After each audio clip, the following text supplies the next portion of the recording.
Bonjour monsieur, du coup aujourd'hui je vais te parler de pourquoi, avant même de vouloir être désiré par les femmes, pourquoi c'est important déjà que toi-même tu te désires et que toi-même tu t'aimes bien dans le miroir, ok? Donc, peut-être que là actuellement tu te plains que les femmes ne t'aiment pas, tu te plains que les hommes te respectent pas, tu te plains que les filles te friendzone, tu te plains que les hommes te prennent pas au sérieux, mais est-ce que d'abord toi-même tu te respectes? Est-ce que toi-même déjà d'abord tu te prends au sérieux? Et est-ce que toi-même d'abord déjà tu te désires? Est-ce que tu aimes bien ce que tu vois dans le miroir? Est-ce que quand tu enlèves ton t-shirt, est-ce que tu aimes bien ce que tu vois? Attends, parce que depuis ça fait que bouger. Ok. Donc est-ce que tu aimes bien ce que tu vois quand tu regardes dans le miroir? Ok. Est-ce que quand tu passes à l'action chaque jour, est-ce que tu te prends réellement au sérieux? Ok. Est-ce que tu te respectes? Est-ce que tu te respectes au point de ne pas te laisser aller, de ne rien foutre et de dormir toute la journée? C'est ça en fait qu'il faut se poser comme question, c'est que enfin, peut-être que tu n'aimes pas le fait que les gens n'aient pas confiance en toi, mais est-ce que toi-même tu as confiance en toi? En fait, ça revient à ce que je dis toujours et je le répète, as within, so without. Ça veut dire que avant de vouloir changer quelque chose extérieurement, faut d'abord que tu changes intérieurement en fait. Ok. Après, il faut quand même avouer que il y a aussi des mecs sur Terre qui sont peut-être skinny, qui sont broke, qui ont, qui sont gros et qui arrivent quand même à gérer des meufs et qui arrivent quand même à se respecter ou à avoir un peu ce que toi t'aimerais. Mais sauf que ces gens-là, c'est des grosses exceptions. Parce que moi, j'ai surtout pas été ce mec-là. Moi, j'ai dû construire et bâtir ma confiance et me prouver que j'avais le droit d'être confiant. Ok? Parce que la meilleure façon d'être confiant, c'est en te donnant de l'évidence. Ok? Quand des fois, en fait, tu sais, j'ai tellement passé par, je suis tellement, comment expliquer? J'ai tellement pris des risques, j'ai tellement fait des choses qui font peur. J'ai fait des sparring, j'ai fait des combats, et genre, on m'a déjà froissé la côte, j'ai fait des sparring contre des gens qui me font peur. J'ai pris des risques financiers, que ça soit physique, mental. Je, me- je soulève lourd à la salle. J'ai, j'ai, j'ai eu des belles meufs comme copines. Mec, genre, vu que j'ai fait tout ça, à aucun moment je me dis, ouais, non, peut-être que je vais pas réussir. Genre, j'ai la certitude que je vais réussir quand je fais quelque chose. Je sais que quand vraiment je mets un objectif sérieusement en tête, je sais que je vais l'accomplir. Ok? Parce qu'en fait, la confiance en soi, c'est aussi la capacité à transformer ce que tu as dans ta tête ici en quelque chose de réel. Ok? Ce qui a boosté ma confiance, c'est quand j'avais un physique que je n'aimais pas, que j'étais limite presque complexé, que je n'osais même pas enlever mon t-shirt devant les gens, et que j'avais un physique que j'avais en tête et je l'ai transformé. Et là, déjà, c'était un putain de coup de boost. Ok? Quand j'étais au Congo, je disais que j'allais faire des combats. J'en ai fait en Europe. Ok? J'ai porté mes couilles. À certains moments, le combat était dur. J'ai continué. J'ai pas abandonné. Et mec, genre, quand tu fais ces choses-là, parce qu'en fait, moi, je me connais. Je me connais, en fait, je me le suis prouvé à multiples reprises, tu vois. Parce que je sais que même sans entraînement, je sais de quoi je suis capable quand il s'agit de me battre. Parce que je sais comment je me bats. Je sais que quelqu'un peut me dominer dans un sparring. Je t'assure que mon gars, il va sentir mes coups. Parce que je sais comment j'envoie mes coups, je sais comment je me bats, et je sais la force mentale que j'ai, tu vois. Parce que je sais que je peux encaisser, je sais que j'ai une façon de bien me protéger et tout ça.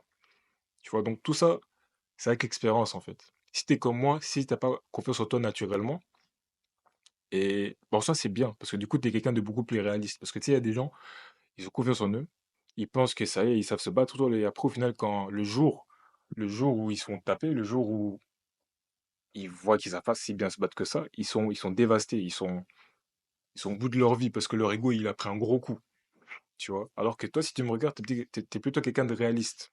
Donc tu sais que tu pues la merde, ok? Moi, quand j'ai peur de me battre, c'était parce que je savais que je puais la merde, tu vois. Peut-être que j'étais dans le déni, mais je savais que je savais pas me battre, tu vois. Donc là, toi, là, actuellement, ton but en tant qu'homme, c'est de te prouver. Comme Alex Hormozy, il dit, c'est quand tu manques de confiance en toi, la meilleure chose à faire, c'est d'avoir de l'évidence. Ok. Donc prouve-toi que tu mérites d'avoir confiance en toi parce que tu as fait quelque chose en répétition et à répétition, tu as eu les mêmes résultats que tu désirais. Ok. Moi, j'ai commencé à avoir confiance en moi parce que j'ai vu que j'arrivais à construire mon physique, que j'ai pu changer littéralement ma vie parce que ça a changé ma vie sociale, ça a changé ma confiance en moi, ça a tout changé chez moi. Par exemple, quoi d'autre? J'avais peur du conflit. J'ai commencé à faire des sports de combat. J'ai porté mes couilles. Mon coach m'a forcé. J'ai fait des sparring contre des gens qui font peur. J'ai fait des combats. Je suis resté discipliné pendant des sparring durs. Ma petite voix de pute me disait, Yann, abandonne, abandonne, abandonne. J'abandonnais pas. Même pendant les pads, quand je faisais les pads avec mon coach et que j'étais crevé au point de vomir, je continuais. À aucun moment j'ai abandonné. Ou même les fois quand j'ai fait un sparring avec mon cousin, qui est littéralement champion belge, et que moi, ça faisait 2 mois ou un mois, je n'étais plus entraîné, et je suis venu, j'ai fait un sparring avec lui. J'ai assumé, j'ai porté mes couilles, j'ai fait 3 rounds de sparring, j'avais un cardio de merde. Je l'ai mis un overhand, un crochet gauche, et tous les coups, c'était de la merde, mais ces 2 coups-là, je sais que ça l'a bien touché, tu vois. Et tout le reste, il a dominé, mais je m'en fous. Parce que j'ai porté mes couilles, j'ai assumé, et j'ai combattu. Pour moi, c'est le plus important. Tu sais, en vrai de vrai, pour moi, ce qui compte en tant qu'homme, des fois, c'est pas le fait de gagner, mais des fois, c'est de combattre, même si tu sais que tu vas perdre, même si tu sais que tu vas te faire baiser, parce que tu veux perdre avec honneur. Ok? On n'est pas ici pour commencer à se mettre à genoux, abandonner, tourner son dos. Pour moi, il n'y a rien de plus. Pour moi, il y a rien de plus lâche qu'un homme, pendant que tu le tapes, il fait un truc comme ça. Il tourne son dos. Il n'y a rien de plus lâche. Moi, un truc que je respecte beaucoup chez moi, c'est que même quand j'avais peur de me battre, même quand je savais pas me battre, j'ai jamais eu un, un, un manque de respect aussi profond envers moi-même au point de tourner mon dos. Si tu dois me taper, tu dois me taper correctement alors. Tu vois, tu dois me taper avec de l'honneur. Je te jure, je peux me mettre en boule comme ça, hein. Tu dois me taper, il n'y a pas de souci, mais je vais pas tourner mon dos. Parce que vraiment, quand je tourne mon dos, c'est que vraiment je suis ta pute en fait, tu vois. Il y a des façons de se faire taper. Très très important, petit conseil de vie. Mais voilà, on beau te taper, mec, commence pas à tourner ton dos. Genre, reste face et au moins tu te fais taper avec honneur. En plus, quand tu donnes ton dos, c'est vraiment pour que, mec, à tout moment, tu perds l'usage de tes jambes, à tout moment tu reçois un truc derrière la tête, genre non, en plus c'est dangereux, donc non, ok. Et en plus tu dois voir aussi ce qui arrive devant toi. Donc quand tu te mets dos, en fait c'est vraiment en mode ouais vas-y baise-moi, encule-moi, tue-moi ce que tu veux, genre. Non, ok. Donc voilà. Donc avant de vouloir changer les choses extérieurement, change d'abord intérieurement. Apprends d'abord à te battre. En fait c'est au final ce qui va faire que les femmes soient plus, enfin te désirent plus et que les hommes te respectent plus, c'est juste ta présence masculine en fait. À quel point est-ce que tu dégages de la virilité? Les femmes, c'est ça qu'elles aiment au final. Les hommes aussi, c'est ça qu'ils respectent. À quel point est-ce que tu dégages de la virilité? Et la virilité, ça vient dans les compétences. Compétences de combat, compétences physiques, donc tu as un corps, tu sais soulever lourd, compétences sociales, compétences financières. Et quand tu auras tout ça, tu auras forcément une confiance en toi en fait. Parce qu'en fait, la confiance vient de la compétence. Quand tu es compétent dans un domaine, c'est là où tu es confiant. Et ce qui fait que tu ne sois pas confiant actuellement, c'est parce que dans les domaines importants et valorisés par les hommes et par les femmes, tu n'es pas fort dedans. Si là, actuellement, tu n'es pas confiant, je suis sûr que tu es peut-être bon dans quelque chose, que ce soit en maths, que ce soit dans un piano. Et je suis sûr que si tu dois faire du piano ou faire un test de maths, tu seras confiant. Ok. Bah, maintenant, la vie, c'est la même chose. Là, actuellement, si tu n'as pas confiance en toi en général, c'est tout simplement parce que dans les choses de la vie, tu n'es pas compétent. Ok. Si là, actuellement, tu n'as pas confiance en toi, tu as peur du conflit, c'est parce que tu n'es pas compétent dans le fait de savoir se défendre. Si tu as peur de mettre ton t-shirt en public, parce que tu n'es pas compétent à la salle et dans toute la sphère de fitness, donc comment manger, quoi faire à la salle et tout ça. Si là, actuellement, tu n'es pas confiant pour aller parler à une fille ou que tu n'arrives pas à, à attirer des femmes, tu sais, moi, je suis pas trop pour le fait d'aborder dans la rue tout le temps, parce que je trouve ça un peu comme une perte de temps. Mais il faut au moins que tu l'aies fait. Moi, je sais que je l'ai déjà fait. Je sais que si je suis avec des potes, je vais pas non plus pas en mode être, en mode commencer à trembler et à perdre mes couilles. Genre, non, je vais le faire, tu vois. Et est-ce que c'est quelque chose que je fais régulièrement? Non. À part si vraiment je vois qu'une fille, elle est vraiment, vraiment mon style et que je vois qu'il y a un petit ice contact, là, je vais aller. Mais aller à froid comme ça, c'est pas trop mon genre.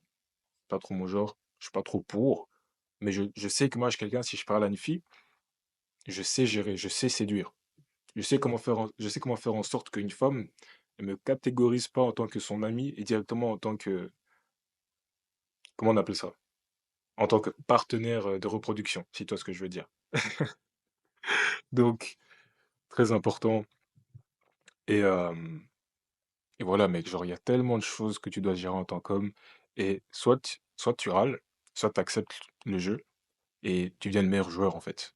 Comme on dit en anglais, don't blame the player, blame the game. Genre, mec, arrête de te plaindre que la vie en tant qu'homme, c'est dur. Dis-toi seulement que, ok, la vie est dure, bah alors je vais tout faire pour être le meilleur. C'est beaucoup plus simple. Tu ne contrôles pas ce que les femmes désirent, tu ne contrôles pas ce que les hommes respectent, mec. Donc tout ce que tu peux faire, c'est juste travailler sur toi. Puis en plus, C'est dans ta nature de travailler sur toi. Si littéralement, si là actuellement, enfin, si là actuellement je devais vivre 24 heures dans ta vie et que tu fous rien, t'es skinny ou t'es gros, t'as pas de meuf, t'es pas attirant, sûrement que moi aussi je serais dépressif. Ok? Donc ce qui veut dire que, mec, travaille sur toi en fait au final. Travailler sur soi, c'est toujours la solution. Toujours la solution. Ce qui fait que tu te sens comme de la merde, le fait que tu te sentes aussi dépressif, c'est tout simplement parce que tu n'as pas d'évolution dans ta vie. Moi, je sais que dans tous les cas, dans chaque domaine de ma vie, j'évolue. Que ça soit physiquement, j'évolue toujours parce que je soulève plus lourd à la salle. Que ça soit socialement, ça peut peut-être stagner des fois parce que je sors moins. Mais au moins, tant que j'évolue dans un domaine, c'est le plus important. Je sais que là, j'évolue au niveau physique et là, je sais que j'évolue au niveau financier. Donc, mec, tant qu'il y a ces choses-là, tant qu'il y a une évolution dans ta vie, tu seras toujours épanoui, tu seras toujours content dans ta vie. Ok? À condition que ce soit aligné à toi-même.